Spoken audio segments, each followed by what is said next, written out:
Citizen Television.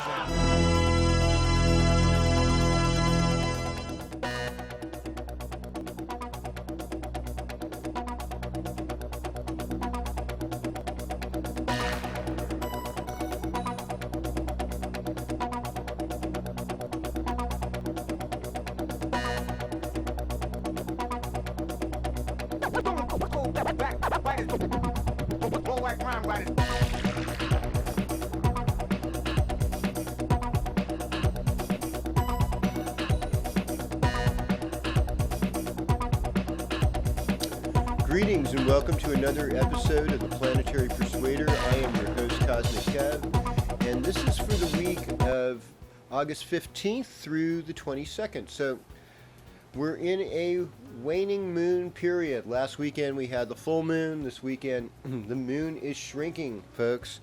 And since the moon is shrinking, we're kind of like finishing off our business. This is the last full-on week of the sun being in Leo. Next Friday night at 9:46 p.m. Pacific Daylight Time, the sun moves into Virgo. And we'll be dealing with a whole completely different kind of energy here. Sometimes I think in Leo time, there's a little bit of a devil may care attitude. This is probably why it happened. But that's okay, you know. I'm sure everyone cares about something. You know, we care about life, the function of being able to live and keep on moving in spite of everything that challenges us and is around us. Now we're starting out this weekend with Moon in Taurus, and we just had Mercury go into Virgo, and so there's a nice trine between the Moon and the planet Mercury today. So I'm thinking that we're going to make an intelligent plan today. There's some intelligent design going on, and this can propel us through the rest of the week, and let's hope it does. So we go now, sign by sign, doing your sign on the Planetary Persuader with me, Kpzmic Kev, your host. Okay. So, greetings, Aries. Welcome to your horoscope. This is what we got going on this week. So Uranus is in your first house, and so is the South Node. Now the South Node is what we brought in our past life. Uranus is the activator planet, and it's also sort of like the advanced trickster and the clown and the shock and the inspiration of the zodiac, the radical. And when I think of Uranus, I like to think of this one American radical from the Chicago 7 named Abbie Hoffman, and he wrote this book called Steal This Book. And I think bookstores had to hide it from their shelves because people actually did steal it. And this is like in the early 70s, and there was still a lot of leftover that, you know, the corporations are screwing us all over, so they deserve to be taken advantages of. Unlike today, where the corporations are like, the regular people are screwing us corporations over, and we need to oppress them. And take advantage of them whatever way we can, with higher interest rates and blah, blah, blah. You know, and Aries, I know how you feel like that. You know, it's all a bunch of phooey. This weekend's looking good, though. We're starting out with the moon in Taurus in your second house. It's a good weekend to do some singing, to get out in the garden, pick some vegetables, make a good meal, pay your bills, maybe even sell some of your vegetables, make a little extra money on the side, do all those nice Taurean, easygoing things. On the other end of this, we've got Saturn and Mars in Scorpio in the 8th house. So it's like Saturn in the 8th house is rather ego-crushing. Mars in the 8th house makes us rather impatient, makes us really horny too, and wanting more sexual pleasure if we're at an age where that's an appropriate thing still. You know, and I hear that all the ages it's appropriate, you know, as long as, you know, you're not with somebody too young for you or something like that, or, you know, and you get caught, or I don't know, but, you know, that's how it works. It's a funny world out there, folks. So we still have a stellium in Leo with Venus, Jupiter, and the Sun. So you're in a very creative space. You're able to do a lot of really great creative work right now, and you inspire others. Your heart is open. You're ready for love, and you're also, with Mercury, going to be moving through your sixth house now, ready to get organized, ready to get on things, and to make your life a much more functional place.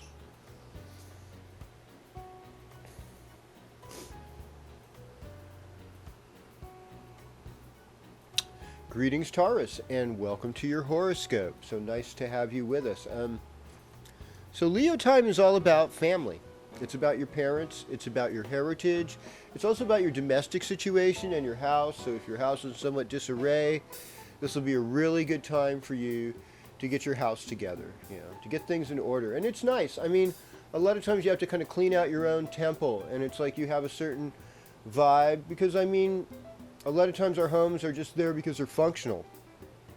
But when you really honor it with nice aesthetics, it makes you feel good. You feel better about the place you live. It becomes more comforting and more nurturing to you. I mean, I just saw a CD I had in my room. It was sticking out with a scary picture. I turned it around because I just knew that was probably helping disturb me. It was like bad feng shui. We need to bring in more beauty. We need to bring in more good things. Now, in relationships, I didn't really talk about this much last week because you probably already know. They hurt right now. They're hard. When you got Mars transiting your seventh house, let's see, Mars is already at about 11, 12 degrees now, getting in there into the middle of Scorpio. And so more and more of you Tauruses are affected by this. We want good relationships, but we can't force other people to do what we want to do. We'd like to manipulate events, but it doesn't always work that way. And especially when Saturn's around, Saturn's always like, well, no, don't do that. Do less to do more. And so in our relationship, we have to stabilize them and do less to do more, but also sometimes do really hard, difficult things that are ego-crushing, and to be able to admit that. And why Saturn is so ego-crushing? Because it's like opposite the sun and the moon. The moon and the sun really rule our wills, they rule our emotional state, and that can be hard to deal with.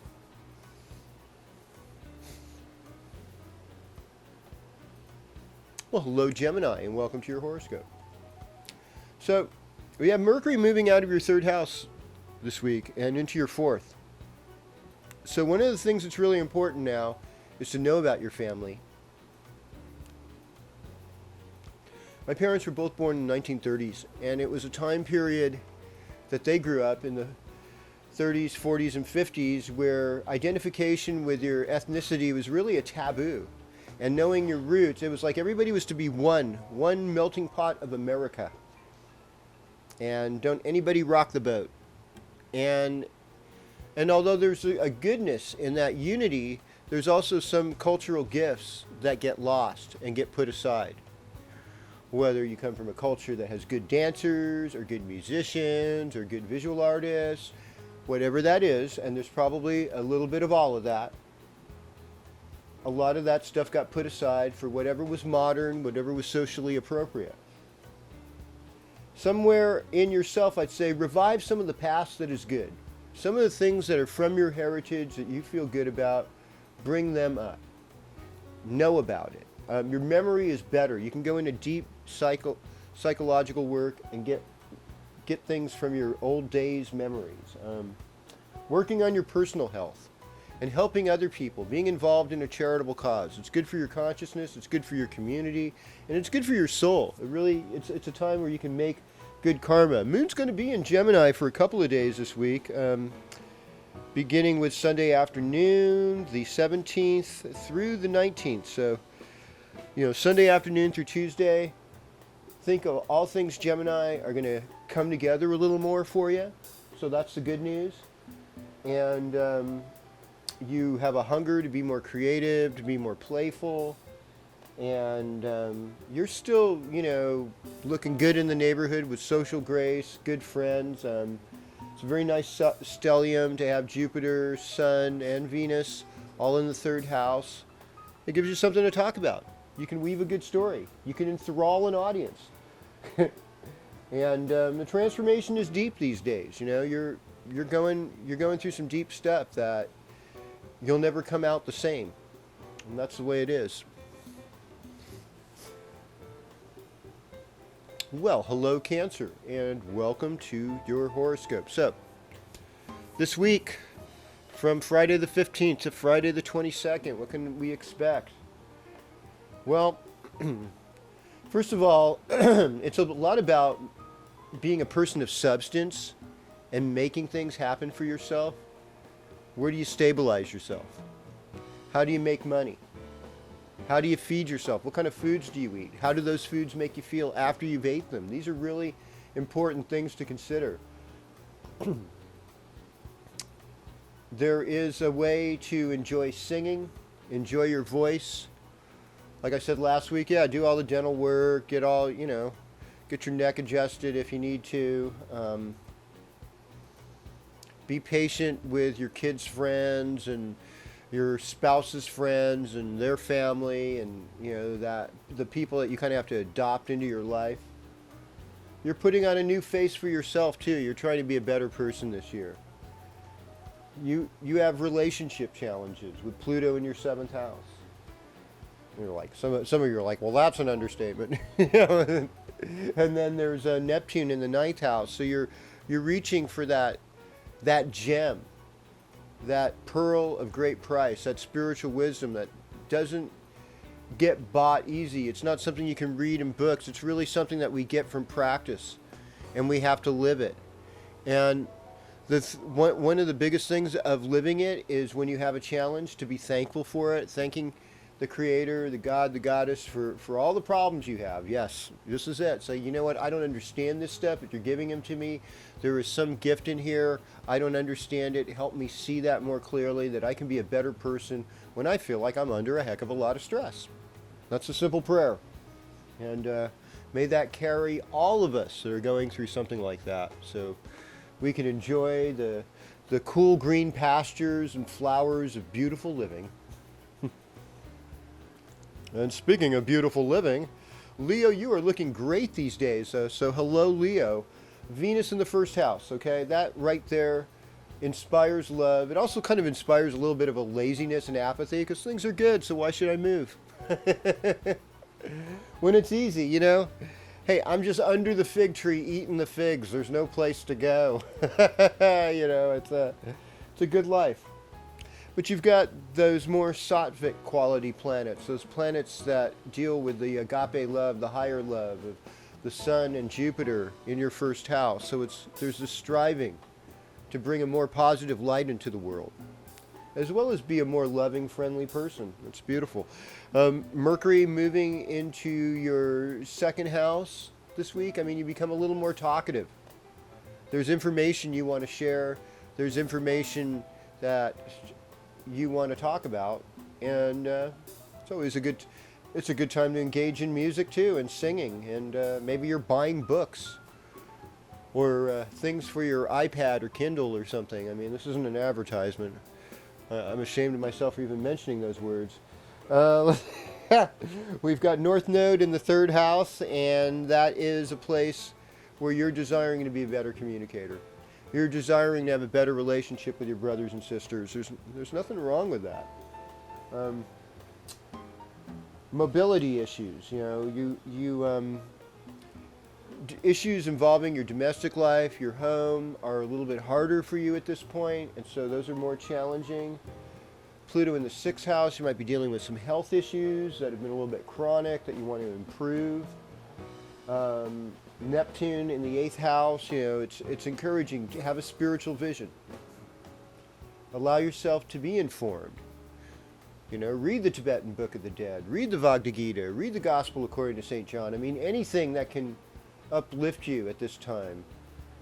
Read it. Read good astrology books, both Western and Vedic. Find out about them. Even Mayan astrology. Any kind of seeking enlightenment is good. And there's going to be surprises, as you learn things with Uranus in the 9th house. But overall, I would say just enjoy this week. Do the best you can with what you got.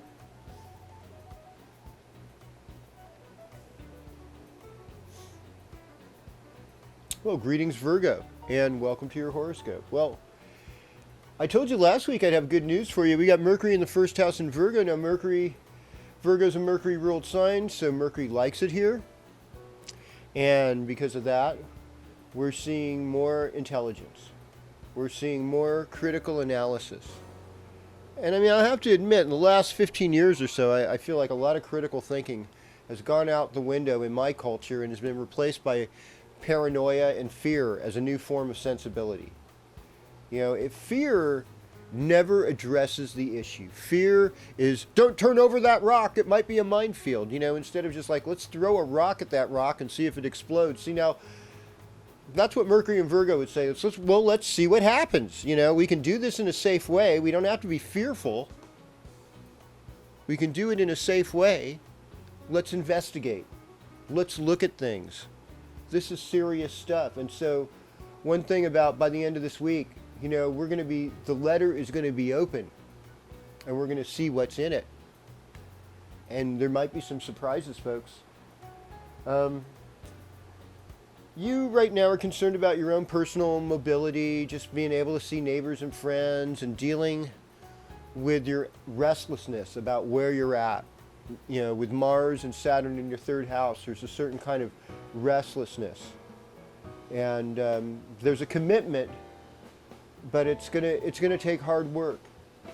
And you're gonna have to work with that. You're going through a lot of karma with Jupiter and the Sun transiting your 12th house, but you know, the dawn is coming where you're going to see more, and that Jupiter in the 12th is going to help you. What it's going to help you do is going to direct you on how to make good karma, and that's like my prayer to all Virgos, Virgo risings, Virgo moons, people with a lot of Virgo in your chart. Is just like, right now our mission is to make good karma, to admit where we were wrong, and to say, is there anything I can do to make it better? I think the worst thing about my own culture, one of the worst things, is that we don't allow restitution for people. We just punish people without allowing them restitution. I think that's psychologically damaging, and I think ultimately in the future we'll see that as a form of cruel and unusual punishment. So for you, just keep moving forward, attract spiritual relationships with healers, help those that are isolated, make good karma, and have fun with the changes you're going through. At least laugh at them. Hello, Libra. Welcome. Welcome to your horoscope. So, guess what? Everybody wants to be like Libra. I mean, you know, really, when they've polled people, they've actually said, oh, I like Libra because they're so balanced. And now, astrologers who are, you know, there's some Libra astrologers out there. There's not a lot, but there are some. They're oriented towards looking at Libra as sort of indecisive and dispassionate. You know, it's like they're waiting for the other person to show passion before they'll show it back. It's kind of tit for tat. You know, you do this for me, I'll do this for you. And in some ways, this reciprocation is nice. It's friendly. But at the same time, it can be a little bit predictable. You could use a little bit of excitement. That's one of the curses of Venus, is just things become boring or mundane. You get two Tauruses together, get two Libras together. They say it can be a very boring kind of relationship. Well, South Node and Uranus together in your 7th house means that there's this radical upsetting thing from the past that haunts your relationship at this moment, and you're not really sure what it is. It's not necessarily your fault or anything. You want to fix things. You're hungry to fix things, but impulsively you just kind of want to get there first. It's like, enough of this noise already. Now, you've got a lot of motivation to make money, to get yourself financially stable. So there's a lot of motivation between Mars and Saturn in your 2nd house, and this is probably a good thing. But you got a really busy social life with Venus and the Sun and Jupiter in the 11th house, so everybody wants to be your friend. Like I said, you're popular, but they don't realize the inner dilemma you are, and they also don't realize how manipulative you can be to getting your own way just by doing nice things for people. Yeah, you know what I'm talking about now. I figured it, you know, and that's why we love you. Because you're not really an easy pushover. You play that, but you are firm with your own ideas of where you want to go. Enjoy it. Enjoy the party this week.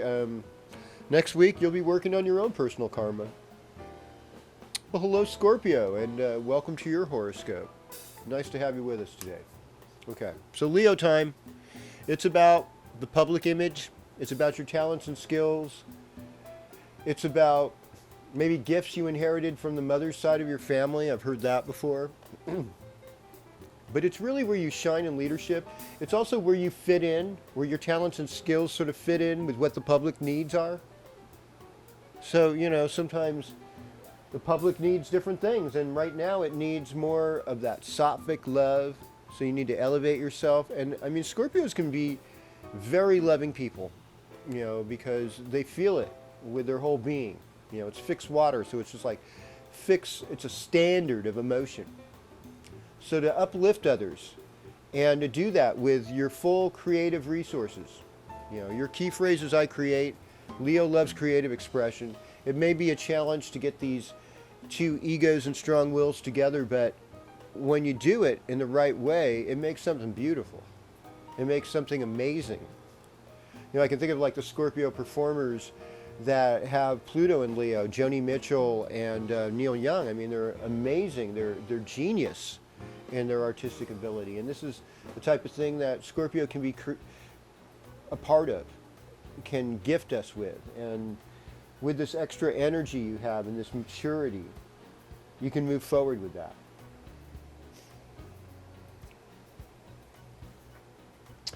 Well, greetings Sagittarius, and welcome to your horoscope. So,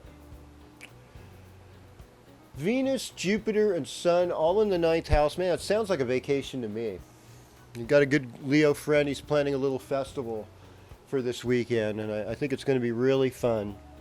It's not only going to be fun, it's going to be funk, because he's into funk. So,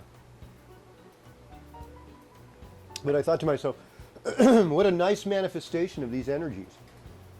So we're starting out with the moon in your 6th house. So, there's a little bit of work involved this weekend. You can't ignore what needs to be done. You have a task at hand. You'll be enjoying it a lot more when the moon goes out of Taurus into Gemini, which is more your 7th house, and that'll be Sunday through Tuesday. So those will be kind of like your chill days, your better days to negotiate, your days to make a deal.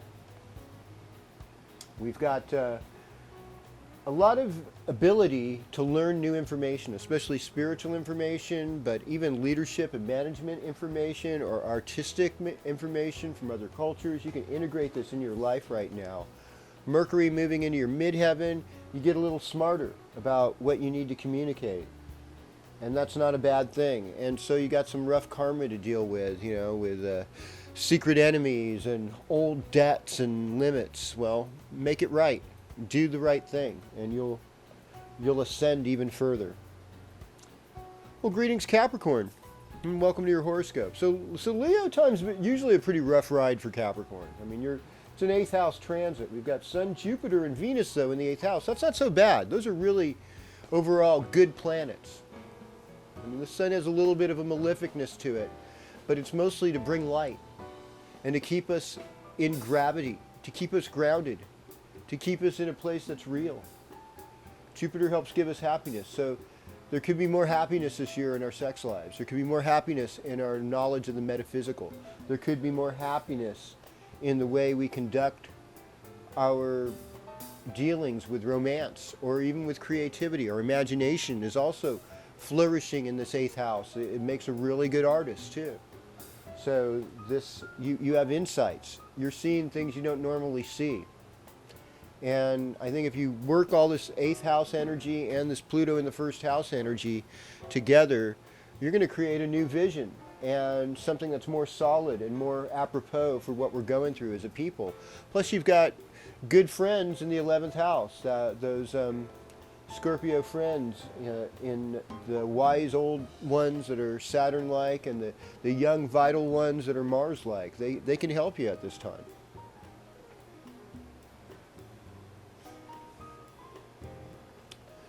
Well, hello Aquarius, and welcome to your horoscope. So, here is the last week of Leo. Leo is your opposite sign.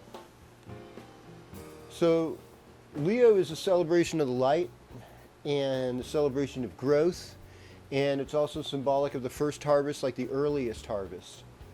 So there's this welcoming That's why there's that celebratory energy. In Cancer, it's really hopeful, but in Leo, it really manifests. I mean, this is fixed fire. There's a manifestation of what stimulates us, what makes us warm, what gives us circulation. And you need that warmth in a relationship. You're kind of a cold cat, you know? You're a cool cat. You're kind of in the distance. Hard to get to know. Maybe selective, maybe seem like a snob or an elitist, or just lonely from rejection because you're very real about your weirdness. It's all good though, because you're still lovable, and you're going to get that love, and you're going to share that love, and life is going to get better. I think there's things that are physical and tangible, like crystals or talismans that remind you of spiritual stuff. It's not a bad thing for you to have those right now. It might lead you to a better place. You have really good leadership ability with Mars and Saturn in the 10th house. So career-wise, you can have it all if you want to. You just have to put yourself in that right position. Well, greetings Pisces, and welcome to your horoscope. So Leo time for you is about the 6th house. Now 6th house is about uncles and aunts, small pets, working in a restaurant, doing service work like massage, being a dental technician, working for the government, very common with the 6th house, getting government work. And a lot of the work is drudgery, even working for a charitable cause, helping people that are handicapped, working in a hospital, working in a prison. All of these type of jobs are military jobs, also related to the 6th house. They can, it takes teamwork. It takes working with others. We're learning how to express ourselves more in relationship to other people's needs and how to meet them and how to adjust to them. And you've got good planets there, the Sun and Venus and Jupiter. So you're finding that through service and through helping others, you become more like yourself. Your vision is more agape love and that everybody gets what they need, especially with Neptune in the 1st house. Now that Mercury is opposing that Neptune in the 7th house, it's like, well, we got to be intelligent about how we meet other people's needs. You give a man a fish, he'll eat for a day, but you teach him how to fish, he'll eat forever. So that's what Mercury's saying. We've got to be more intelligent in our relationships and what we offer people. And you're in a place right now, too, where you're able to take calculated risk with Saturn and Mars. Be intelligent about where you go. There's danger in it. But when you're in danger, if you're working with electricity, you wear rubber gloves and boots. You don't just, go in there all wet and get yourself electrocuted. Use common sense when you enter into dangerous areas. And you will come out unscathed. And you'll find a way to stimulate new growth, new life in your life. Thanks so much for being here with me for the Planetary Persuader. I look forward to when we do this again next week. Citizen Television.